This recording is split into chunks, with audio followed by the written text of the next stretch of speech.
بسم اللہ الرحمن الرحیم۔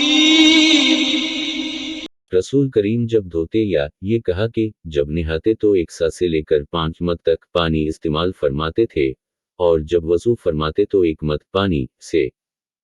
رسول کریم نے موضوع پر مسح کیا۔ عبداللہ بن عمر رضی اللہ عنہما نے اپنے والد ماجد عمر رضی اللہ عنہ سے اس کے بارے میں پوچھا تو انہوں نے کہا سچ ہے، اور یاد رکھو جب تم سے ساتھ رسول اللہ کی کوئی حدیث بیان فرمائیں تو اس کے متعلق ان کے سوا کسی دوسرے آدمی سے مت پوچھو۔ اور موسیٰ بن عقبہ کہتے ہیں کہ مجھے ابو النضر نے بتلایا، انہیں ابو سلمہ نے خبر دی کہ سعد بن ابی وقاص نے ان سے رسول اللہ کی یہ حدیث بیان کی۔ پھر عمر رضی اللہ عنہ نے اپنے بیٹے عبداللہ سے ایسا کہا۔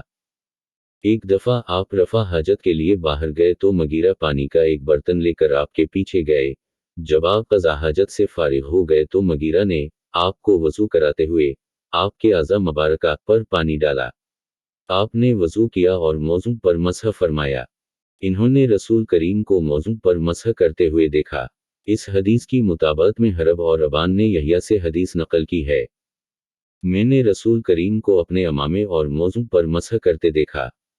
اس کو روایت کیا معمر نے یحییٰ سے، وہ ابو سلمہ سے، انہوں نے عمرو سے مطابقت کی اور کہا کہ میں نے رسول اللہ کو دیکھا، آپ واقعی ایسا ہی کیا کرتے تھے۔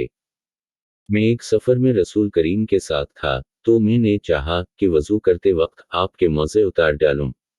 آپ نے فرمایا کہ انہیں رہنے دو، چونکہ جب میں نے انہیں پہنا تھا تو میرے پاؤں پاک تھے، یعنی میں وضو سے تھا، پس آپ نے ان پر مسح کیا۔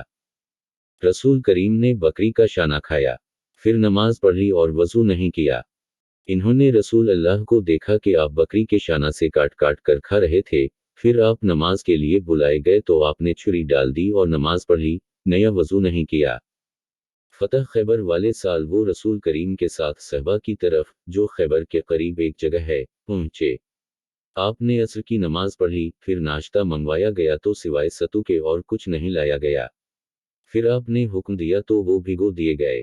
پھر رسول کریم نے کھایا اور ہم نے بھی کھایا۔ پھر مغرب کی نماز کے لیے کھڑے ہو گئے۔ آپ نے کلی کی اور ہم نے بھی، پھر آپ نے نماز پڑھی اور نیا وضو نہیں کیا۔ آپ نے ان کے یہاں بکری کا شانہ کھایا، پھر نماز پڑھی اور نیا وضو نہیں فرمایا۔ رسول اللہ نے دودھ پیا، پھر کلی کی اور فرمایا اس میں چکنائی ہوتی ہے۔ اس حدیث میں عقیل کی یونس اور صالح بن کیسان نے زہری سے مطابقت کی ہے۔ رسول کریم نے فرمایا کہ جب نماز پڑھتے وقت تم میں سے کسی کو اونگ آ جائے تو چاہیے کہ وہ سو رہے یہاں تک کہ نیند کا اثر اس سے ختم ہو جائے، اس لیے کہ جب تم میں سے کوئی شخص نماز پڑھنے لگے اور وہ اونگ رہا ہو تو وہ کچھ نہیں جانے گا کہ وہ خدا سے مغفرت طلب کر رہا ہے یا اپنے نفس کو بددعا دے رہا ہے۔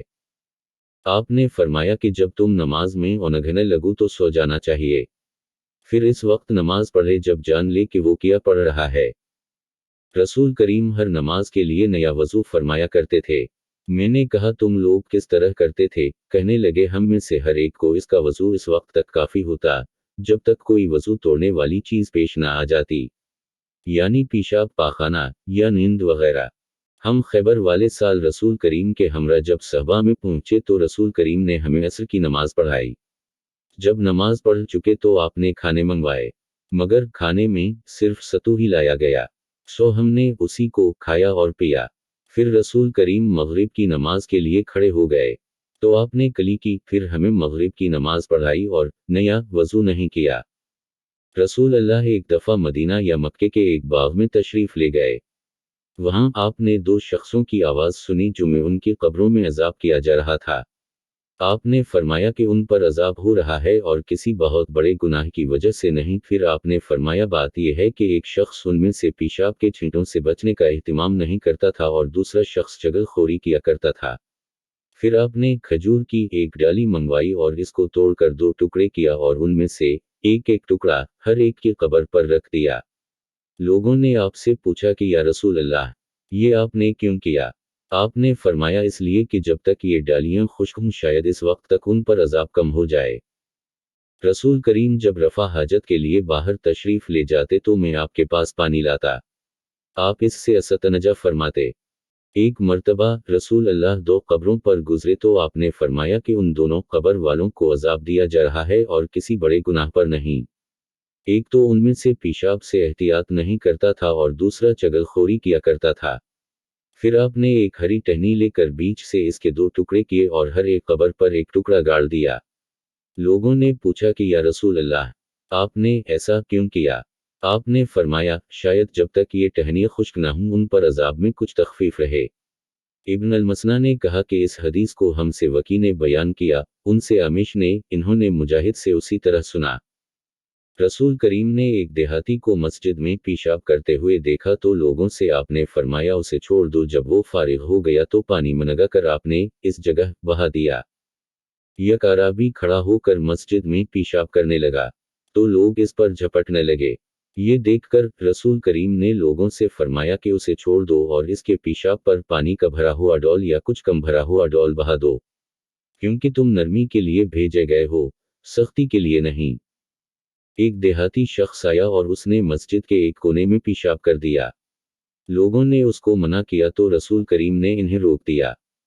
جب وہ پیشاب کر کے فارغ ہوا تو آپ نے اس کے پیشاب پر ایک ڈول پانی بہانے کا حکم دیا، چنانچہ بہا دیا گیا۔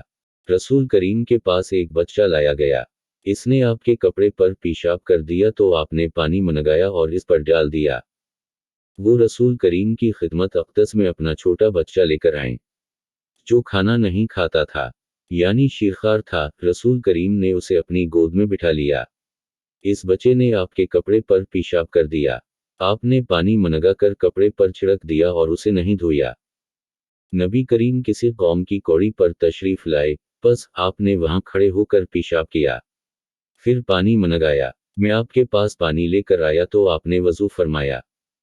ایک مرتبہ میں اور رسول کریم جا رہے تھے کہ ایک قوم کی کوڑی پر، جو ایک دیوار کے پیچھے تھی، پہنچے تو آپ اس طرح کھڑے ہو گئے جس طرح ہم تم میں سے کوئی شخص کھڑا ہوتا ہے۔ پھر آپ نے پیشاب کیا اور میں ایک طرف ہٹ گیا۔ تب آپ نے مجھے اشارہ کیا تو میں آپ کے پاس پردہ کی غرض سے آپ کی ایڑیوں کے قریب کھڑا ہو گیا، یہاں تک کہ آپ پیشاب سے فارغ ہو گئے۔ بوقت ضرورت ایسا بھی کیا جا سکتا ہے۔